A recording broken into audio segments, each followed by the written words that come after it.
Okay, so Francis Buckley posted something on Facebook today that is reminding me. He was talking about people who you offer to do things with who don't take advantage of it, and then you see them later and they're doing the exact same things. So let me tell you about one of my greatest failures. One of my greatest. And I think failure, you know, so I'm laughing. Failure, how many times on the way to success are you supposed to fall down? See, that's why I'm laughing. Because failure, it's not really failure when you learn and grow from the failure. So let me tell you what I did. So years ago, I think it was, I don't know, '07, '08.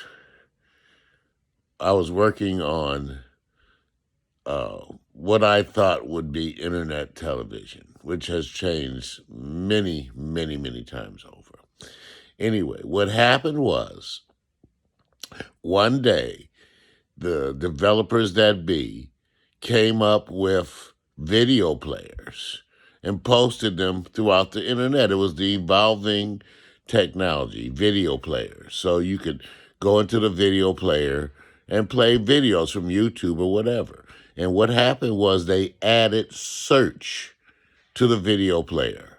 So now within the video player, you could type in a name, a term, and a video player would look for that and play the videos, much like what you take for granted on YouTube today. You take it for granted, okay? But it was a revelation. So I'm sitting there, I'm playing with these players, okay? And I type in stuff like, jazz, rock music, R&B, and the video player would bring me back a whole search of that term. And then I could put in shuffle. So I could put in, like, say, Marvin Gaye, shuffle.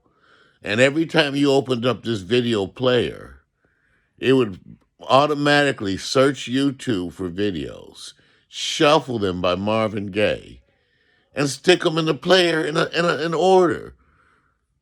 Okay? So I went crazy. Because first I started making video players that were like music, jazz, R&B. Then I started doing video players that were topics, like that were political, slavery, reparations. Then I did topics like butt, ass, titties, head. I did all kind of sexual terms. Then I made players that were gay, lesbian. Then I made players that were deaf and dumb and all this stuff, mutes, anything that was anything. I made up over 300 channels.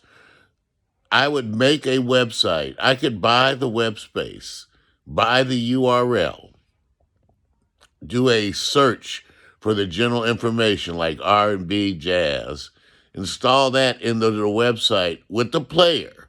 Simple websites with the player. And the player would dynamically search that term and play it. I also made a big website that had like over 300 spots, channels internally with the same players. I made them up for anything you could name. I made players, and for any people.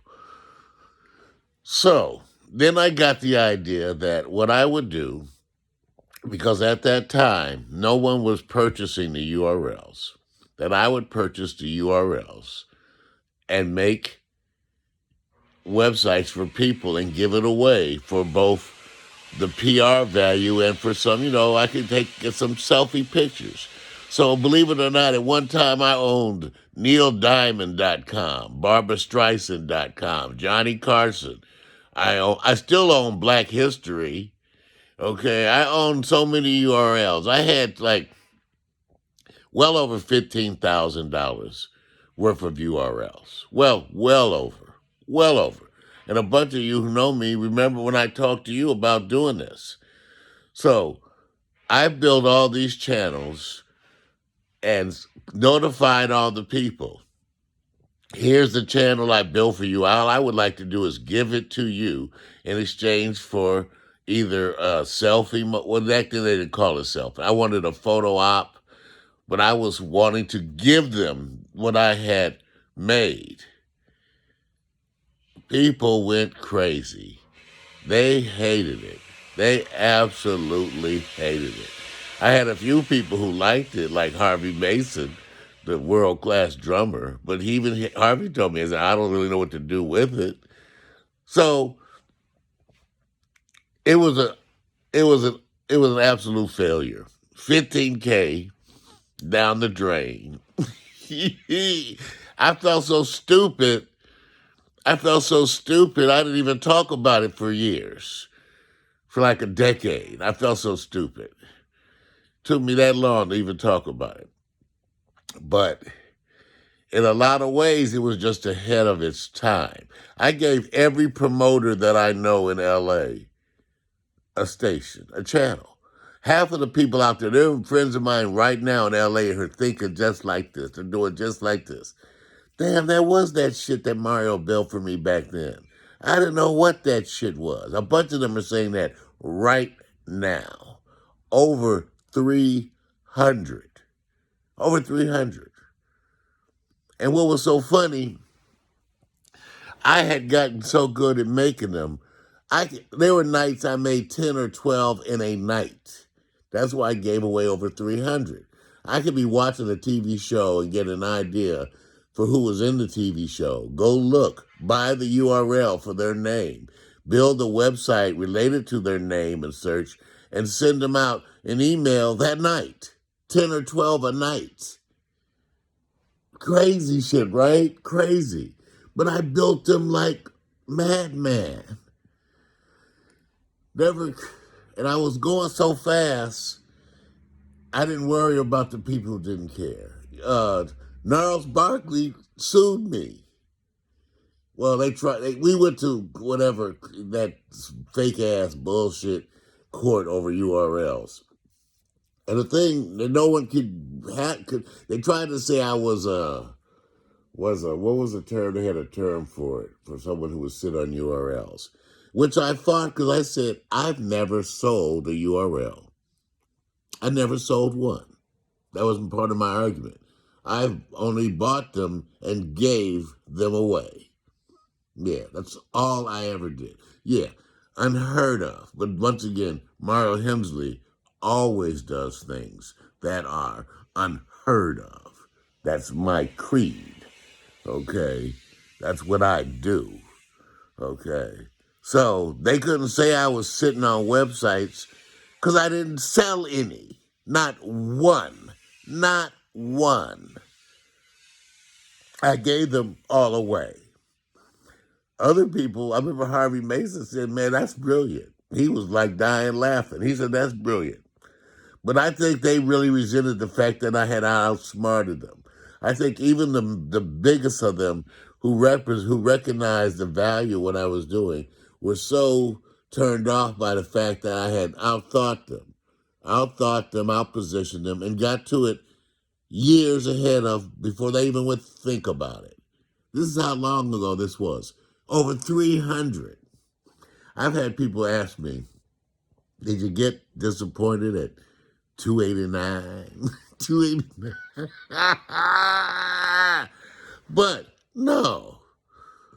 I mean, it felt bad to have wasted 15 grand, but I've wasted money on other things. And I thought the 15 grand was worth the learning. It was worth the whole learning of the experience, the learning of putting into operation an idea that I had to carry it out with that degree of precision over that period of time. And it didn't take me a long time to build 300 channels. Oh no, like I told you, I could build 10 or 12 in a night while drinking a pot of coffee and smoking a whole bunch of weed. Okay? In a night. So I did it. So what's the take-home story? The take-home story is don't quit. Don't quit. Don't quit. Don't say quote-unquote failures that I had back then, people are now starting to give me immense credit for. When when Amazon bought IMDb and bought Twitch and all that, they started recognizing those of us who had produced webisodes. That's why my IMDb is blown up. If you go Google me and go to my IMDb, you will see it's blown up. It scrolls down with pages of shit. Pages. Okay, because now, after all those years of anonymity, the internet is finally recognizing Pax Stereo, Victor and Alan, and I for what we've done, all of which didn't make us any money. Didn't make us any money. No. I spent that money all those years to do those things.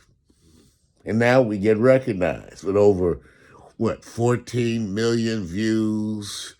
We had uploaded 6,000 videos to YouTube in 2010. By 2010, we had already got up to over 6,000 uploads. Okay. And remember, even my music had 450,000 downloads on mp3.com. I sat at number 2 on the acid jazz charts for 9 months. 9 months. Because I never got to number 1. I sat at number 2. Hey, failure is what? How many times are you supposed to fall down on your way to success? You're not going to glide into success without falling down. So fall down some, and don't let it drive you crazy. And when it gets bad and looks like you're failing, just remember Mario Hemsley gave away over 300 streaming channels to which zero people used it. That's a startling percentage. Zero. Absolute failure. None. But somehow today, it sure feels good. Peace.